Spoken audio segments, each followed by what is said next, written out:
ಬರ್ತೀನಿ ನಿಮ್ಮ ಹತ್ರ. ಅವಿನಾಶ್ ಅವರೇ, ನಿಮ್ಮ ಫಸ್ಟ್ ಕಾಮೆಂಟ್ ಇದಕ್ಕೆ. ಮೇಡಮ್, ಇದೆಲ್ಲ ಡಿಜಿಟಲ್ಗೆ ಬರುತ್ತೆ, ಸೋಷಿಯಲ್ ಮೀಡಿಯಾ ಇದೆಲ್ಲ ಅದಕ್ಕೆ ಸಂಬಂಧಪಟ್ಟಿದೆ. ಸೊ ಸೋಷಿಯಲ್ ಮೀಡಿಯಾ ತುಂಬ ಇಂಪಾರ್ಟೆಂಟ್ ಈ ಕಾಲಕ್ಕೆ. ಅದು ಒಳ್ಳೇದಕ್ಕೆ ಬಳಸ್ಕೊಬೇಕು. ನಾನು ಏನು ಹೇಳ್ತೀನಿ ಅಂದರೆ, ಸೋಷಿಯಲ್ ಮೀಡಿಯಾ ಅನ್ನೋದು ಕತ್ತಿ ಇದ್ದಂಗೆ. ಅದು ಸೈನಿಕನ ಕೈಲಿ ಇದ್ದರೆ ಒಳ್ಳೇದು, ಕಟುಕನ ಕೈಲಿದ್ರೆ ಕೆಟ್ಟದ್ದು, ಕೊಲೆ ಮಾಡ್ತಾನೆ, ಇನ್ನೊಂದು ಮಾಡ್ತಾನೆ. ಆ ರೀತಿ ಮಕ್ಕಳು ಕೂಡ ನೀಟಾಗಿ ಉಪಯೋಗಿಸ್ಬೇಕು, ಪೇರೆಂಟ್ಸ್ ಕೂಡ ಒಂದು ಕಣ್ಣು ಇಟ್ಟಿರಬೇಕು. ಆ್ಯಂಡ್ ಈ ವೆಬ್ಸೈಟು ಇನ್ನೊಂದು ಮತ್ತೊಂದು ಬೇರೆ ದೇಶಗಳಲ್ಲಿ ಜೆನ್ಜಿ ಕಿಡ್ಸು ದಂಗೆ ಇದ್ದು ಅವೆಲ್ಲ ಆಗಿದೆ. ಭಾರತದಲ್ಲಿ ಏನು ಬೇಕೋ ಒಳ್ಳೆ ರೀತಿಯಾದ ಒಂದು ತೀರ್ಮಾನ ತೊಗೊಬೋದು. ಆ್ಯಂಡ್ ನಮ್ಮ ಭಾರತ ಇನ್ನೊಂದು ಅಷ್ಟೊಂದು ಮೂರು ಬಿಟ್ಟಿಲ್ಲ. ಬ್ಯಾನ್ ಮಾಡಿದ್ರು ನಾಡು ನುಡಿ ಸಂಸ್ಕೃತಿ ಅದೆಲ್ಲವೂ ಇದೆ. ಬ್ಯಾನ್ ಮಾಡಿದ್ರು ಕೂಡ ಸಹಿಸ್ಕೊತಾರೆ, ಅಡ್ಜಸ್ಟ್ ಮಾಡ್ಕೊತಾರೆ, ಎಲ್ಲವೂ ಆಗುತ್ತೆ. ಆ್ಯಂಡ್ ಮೂಲ ಹುಡ್ಕೋದಾದ್ರೆ ಆ ವೆಬ್ಸೈಟು ಇವಾಗ ಇನ್ ಕೇಸ್ ಪಾನ್ ನೋಡ್ಬೇಕಂದ್ರೆ ವೆಬ್ಸೈಟ್ ಒಳಗಡೆ ನುಗ್ಗೋಗ್ಬೇಕು. ನಾನು ಹೇಳೋದೇನೆಂದರೆ, ಇನ್ಸ್ಟಾಗ್ರಾಮಲ್ಲಿ 4 ಅಶ್ಲೀಲ ವಿಡಿಯೋ ನೋಡಿದ್ರೆ ಅದು ಹಂಗೆ ರೆಫರ್ ಮಾಡುತ್ತೆ. ಈಗ 80% ಆಫ್ ಪಾನ್ ಫೇಸ್ಬುಕ್ ಮತ್ತು ಇನ್ಸ್ಟಾಗ್ರಾಮಲ್ಲೇ ಸಿಗುತ್ತೆ. ವೆಬ್ಸೈಟ್ಗೆ ಏನಕ್ಕೆ ಹೋಗಬೇಕು? 80% ಆಫ್ ಪಾನ್ ಇವಾಗ, ಯಾಕಂದರೆ ಡೇಟಾ ಎಲ್ಲ ನಮ್ಗೆ ಅವ್ರು ಸಿಗುತ್ತೆ. ನಾವು 4 ಇವಾಗ ಏನು ಜಾಸ್ತಿ ನೋಡ್ತೀವೋ ಅದು ಜಾಸ್ತಿ ರೆಫರ್ ಮಾಡುತ್ತೆ, ಡೇಟಾ ಎಲ್ಲ ಕಡೆ ಆಗೋದ್ರಿಂದ.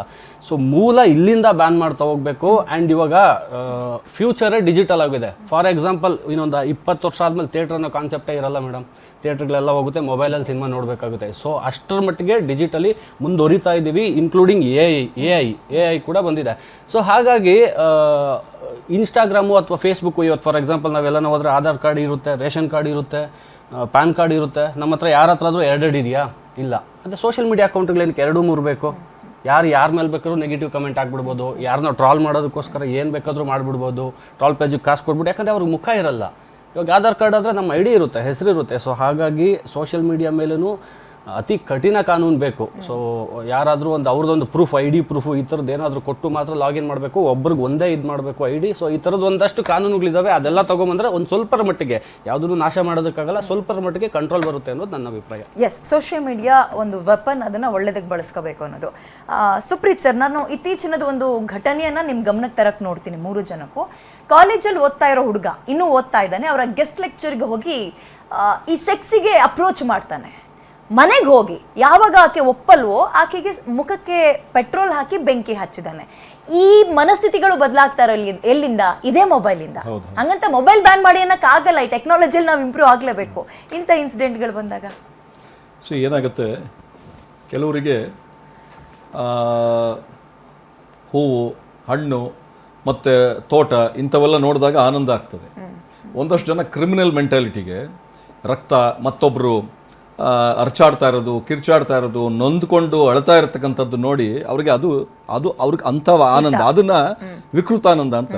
ಸೊ ಕ್ರಿಮಿನಲ್ಸ್ ಕೈಗೆ, ಈಗ ನಮ್ಮ ಸ್ನೇಹಿತರು ಹೇಳಿದಂಗೆ ಕ್ರಿಮಿನಲ್ಸ್ ಕೈಗೆ ಅಂಥ ಒಂದು ಅಸ್ತ್ರ ಸಿಕ್ಕಿದಾಗ of course it is definitely taken for ಯಾವುದೋ ಏನು ನೆಗೆಟಿವಿಟಿ ಗ್ರಾಂಟೆಡ್ ಆಗಿ ಅವ್ರು ತಗೊಳ್ತಾರೆ.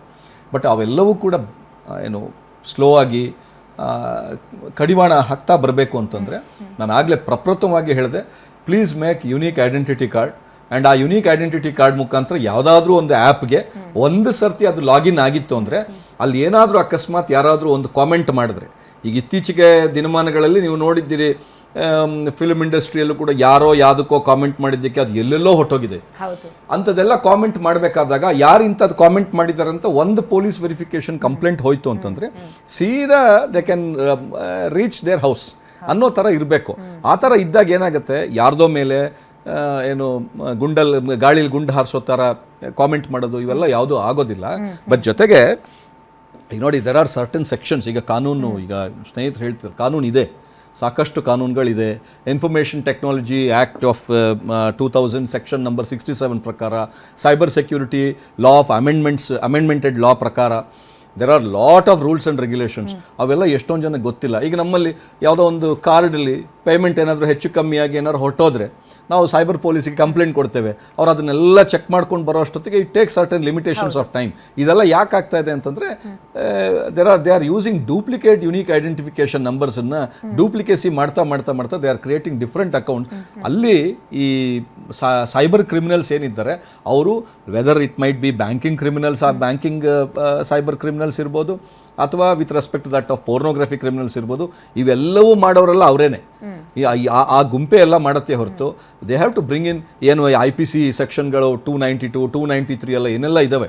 ಇವತ್ತಿನ ದಿವಸ ನೀವು ಕಾನೂನು ಪ್ರಕಾರ ಮಾತನಾಡ್ತಿರೋದ್ರಿಂದ ಆ ಕಾನೂನಿನ ಒಂದಷ್ಟು ಸೆಕ್ಷನ್ಗಳು ನನಗೂ ಒಂದಷ್ಟು ಗೊತ್ತಿರೋದ್ರಿಂದ ನಿಮ್ಗೆ ಅದನ್ನ ಹೇಳಿ, ಆ ಕಾನೂನು ಸೆಕ್ಷನ್ಗಳನ್ನ ಅತ್ಯಂತ ಜರೂರಾಗಿ ಜಾರಿಗೆ ತರಬೇಕು. ಜಾರಿಗೆ ತರಬೇಕಾದ್ರೆ ಅಲ್ಲೊಂದು ಕ್ಲಾಸ್ ಇದೆ, ಯುನೀಕ್ ಐಡೆಂಟಿಫಿಕೇಶನ್ ನಂಬರ್ನ ಪ್ರಾಪರ್ ಆಗಿ ಟ್ರೇಸ್ ಮಾಡಬೇಕು ಅಂತ. ಅಲ್ಲಿ ಟ್ರೇಸ್ ಮಾಡೋದಕ್ಕೆ ಯುನೀಕ್ ಐಡೆಂಟಿಫಿಕೇಶನ್ ನಂಬರ್ ಒಬ್ಬೊಬ್ಬನ ಹತ್ರ 4 ಆಧಾರ್ ಕಾರ್ಡು 4 ಪ್ಯಾನ್ ನಂಬರ್ ಇದ್ರೆ ಹೆಂಗೆ ಕಂಡಿಡಿಯ? Very true, correct sir.